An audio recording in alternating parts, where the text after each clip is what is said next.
Assalamualaikum warahmatullahi wabarakatuh. Perkenalkan, nama saya Dika Lestari, NIM 205231013 dari kelas 1A Prodi Perbankan Syariah. Saya di sini akan menjelaskan sedikit pengertian serta tujuan wawancara. Nah, ada di samping saya pengertian wawancara menurut KBBI atau Kamus Besar Bahasa Indonesia adalah tanya jawab dengan seseorang yang diperlukan untuk dimintai keterangan atau pendapatnya mengenai suatu hal. Untuk dimuat dalam surat kabar, disiarkan melalui radio atau ditayangkan pada layar televisi. Dan ada juga di sini pengertian wawancara secara umum adalah sebuah percakapan antara dua orang atau lebih yang berlangsung antara narasumber dan pewawancara, di mana pewawancara memberi pertanyaan-pertanyaan kepada narasumber untuk mendapatkan informasi. Dan di sini ada juga tujuan dari wawancara. Tujuan wawancara adalah untuk mendapatkan informasi yang tepat dari narasumber yang terpercaya. Wawancara bisa dilakukan dalam berbagai jenis seperti wawancara untuk mencari berita, wawancara untuk melakukan penelitian, dan lain sebagainya. Sekian dari saya. Wassalamualaikum warahmatullahi wabarakatuh. Assalamualaikum warahmatullahi wabarakatuh. Perkenalkan, nama saya Anissa Salsabila dari kelompok 4. Di sini saya akan menjelaskan sedikit tentang wawancara. Yang pertama, apa sih pengertian dari wawancara itu sendiri? Wawancara merupakan kegiatan yang dilakukan dua orang atau lebih antara narasumber dan pewawancara. Secara umum, kata wawancara mengacu pada percakapan satu lawan satu, di mana yang satu sebagai pewawancara dan yang lainnya sebagai narasumber. Apa sih manfaat dari wawancara? Wawancara bermanfaat untuk menggali sebanyak-banyaknya informasi yang ingin didapat oleh pewawancara kepada narasumber dengan melontarkan pertanyaan-pertanyaan yang ingin disampaikan. Ini sangat penting untuk pembaca atau pendengar guna sebagai media atau berita aktual yang ingin disampaikan. Adapun tahap-tahap wawancara yaitu 1. Wawancara berita untuk mencari berita, wawancara dengan mempersiapkan pertanyaan terlebih dahulu, wawancara pribadi, wawancara kelompok, dan wawancara kerja. Adapun persiapan yang harus dilakukan sebelum wawancara. Yang pertama, persiapan fisik, di mana kita harus sehat secara fisik dan juga siap. Yang kedua, persiapan secara mental, kita harus siap untuk sebelum diwawancarai. Yang ketiga, membuat janji, kita membuat janji kepada pewawancara kapan kita bisa diwawancarai. Dan yang keempat yaitu alat tulis, di mana kita untuk mendokumentasikan apa saja yang telah dibahas kepada sang pewawancara. Adapun persiapan-persiapan yang lainnya, yang pertama, 1. Datang tepat waktu. Yang kedua, memperhatikan penampilan. 3. Masuk dan mengucapkan salam. 4. Siap menerima pertanyaan. 5. Memberikan jawaban yang tidak terkesan memojokkan sang pewawancara dan mengucapkan terima kasih setelah diwawancarai. Sekian dari saya. Wassalamualaikum warahmatullahi wabarakatuh.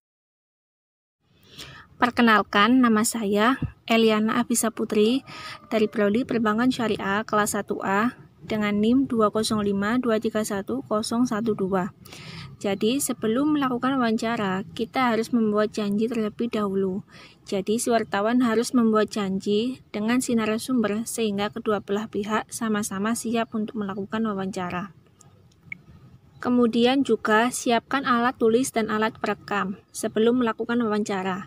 Jadi wartawan harus mempersiapkan alat tulis seperti pena, buku catatan, serta alat perekam.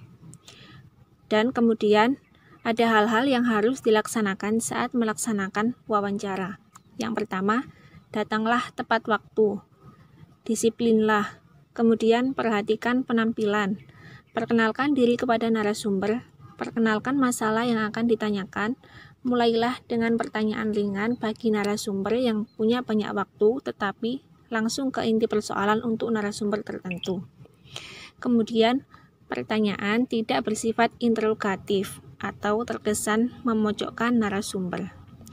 Hindari pertanyaan yang sifatnya menggurui. Dengarkan dengan baik jawaban yang disampaikan narasumber. Bila narasumber keluar dari topik yang dibicarakan, wartawan bisa menyela. Jangan ragu mengajukan pertanyaan baru yang muncul dari penjelasan narasumber. Setelah seluruh pertanyaan diajukan, beri kesempatan pada narasumber untuk menjelaskan hal-hal yang mungkin belum ditanyakan. Usai wawancara, sampaikan ucapan terima kasih kepada narasumber. Tahapan pelaporan wawancara. Hasil wawancara dituliskan dalam bentuk laporan yang biasanya berbentuk narasi. Ada beberapa hal yang perlu diperhatikan dalam menyusun laporan hasil wawancara, yaitu perhatikan kaidah penulisan laporan, meliputi ejaan dan tanda baca. Jangan menyampuri hasil wawancara dengan pendapat sendiri.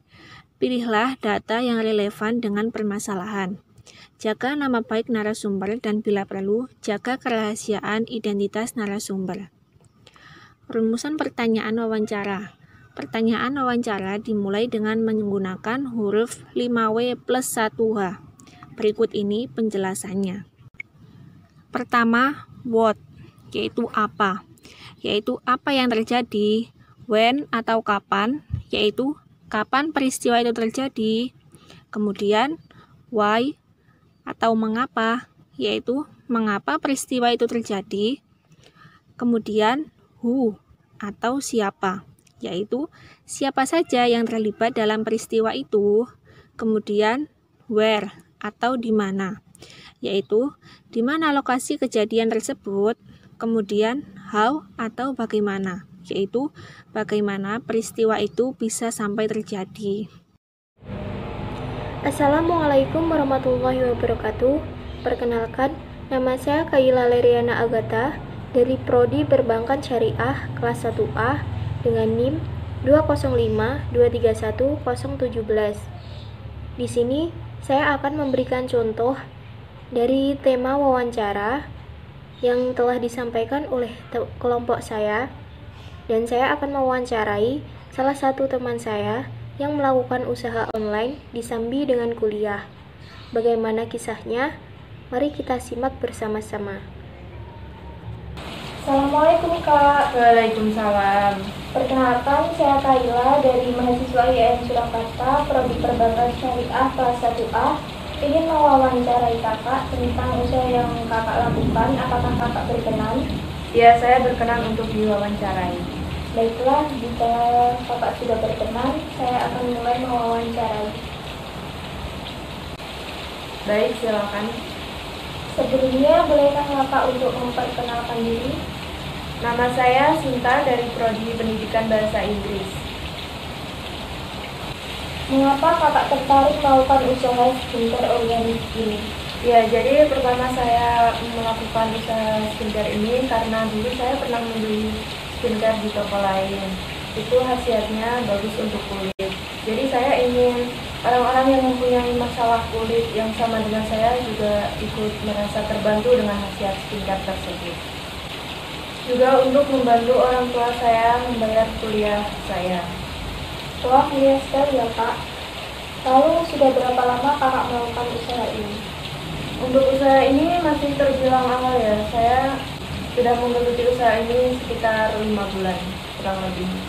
Sudah lumayan lama juga ya Kak, apalagi di usia kakak yang masih sangat muda sudah mempunyai usaha sendiri.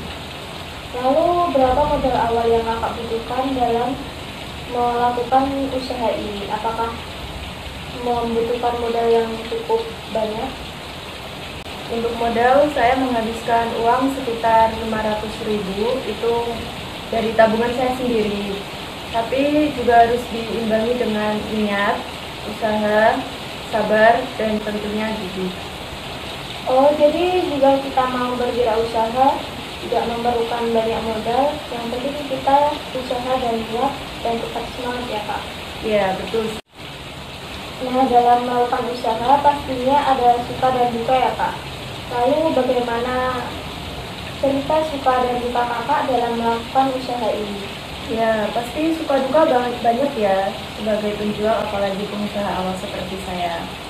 Sukanya itu kalau banyak customer, jadi pendapatan juga masih banyak, bisa balik modal juga. Kalau dukanya itu kalau ada customer yang membatalkan orderan, padahal pengirimannya tinggal beberapa hari lagi, itu sebenarnya saya cukup kecewa sih. Lalu dari produk skincare organik kakak memiliki berapa varian ya Pak? Ya, untuk skincare kita punya banyak ya, untuk varian kulit berminyak, kulit kusam, kulit berjerawat, sama untuk kulit kering. Untuk setiap produknya mempunyai harga berapa ya Pak? Untuk skincare saya mematok harga berdasarkan manfaat dan khasiatnya. Tapi saya juga lebih mementingkan kantong pelajar seperti kita ya, jadi saya mematok harga sekitar 25–50.000. Nah ini kan kakak juga disambung dengan kuliah. Lalu bagaimana cara kakak membagi waktu untuk kuliah dan juga usaha ini? Ya, kalau kan ini usaha saya online ya, jadi itu mempermudah saya. Biasanya saya ngerjain orderan itu di malam hari. Kalau ada yang ngambil atau COD gitu, saya menjadwalkannya di luar jam kuliah saya. Tapi saya lebih sering mengirimkannya lewat JNT agar dikirim oleh petugasnya saja. Baik Kak, jadi sangat membantu sekali ya bagi kita para mahasiswa untuk mencari uang tambahan di sela waktu kuliah kita. Ya, ini sangat disarankan sekali bagi mahasiswa yang mau kerja tapi juga mau kuliah. Tapi kan dalam berwirausaha pastinya kita harus memiliki skill dan kemampuan untuk menarik customer agar tertarik dengan produk kita. Lalu bagaimana kakak untuk membuat customer tertarik dengan produk kakak? Ya, kita kan hidup di zaman milenial ya. Sekarang apa-apa sudah online. Maksudnya itu menggunakan platform sosial media gitu loh. Kita memasarkan produk kita itu lewat YouTube, Twitter, Instagram, TikTok, dan sosial media lainnya. Iya juga ya Kak, di zaman yang serba canggih ini kita jadi sangat mudah untuk mempromosikan sebuah produk. Satu lagi pertanyaan saya untuk kakak, bagaimana harapan kakak ke depannya untuk di bidang usaha ini? Saya berharap semoga usaha saya ini tambah sukses. Juga saya berharap agar banyak anak muda dan mahasiswa lainnya mau mengikuti jejak usaha saya ini. Amin, semoga saja ya Kak. Baik, terima kasih kakak sudah meluangkan waktunya dan mengizinkan saya untuk mewawancarai kakak. Semoga saja usaha kakak ke depannya semakin lancar dan banyak mahasiswa seperti kita semua menjadi terinspirasi dan mengambil hikmah dari kisah kakak. Amin, terima kasih. Sekian Kak, wassalamualaikum warahmatullahi wabarakatuh. Waalaikumsalam warahmatullahi wabarakatuh. Nah itu tadi wawancara saya kepada Kak Dinar. Semoga dari kisahnya kita bisa mengambil hikmah dan motivasi buat kita semua. Cukup sekian dari saya. Bila ada salah kata saya mohon maaf. Billahi taufiq wal hidayah. Wassalamualaikum warahmatullahi wabarakatuh.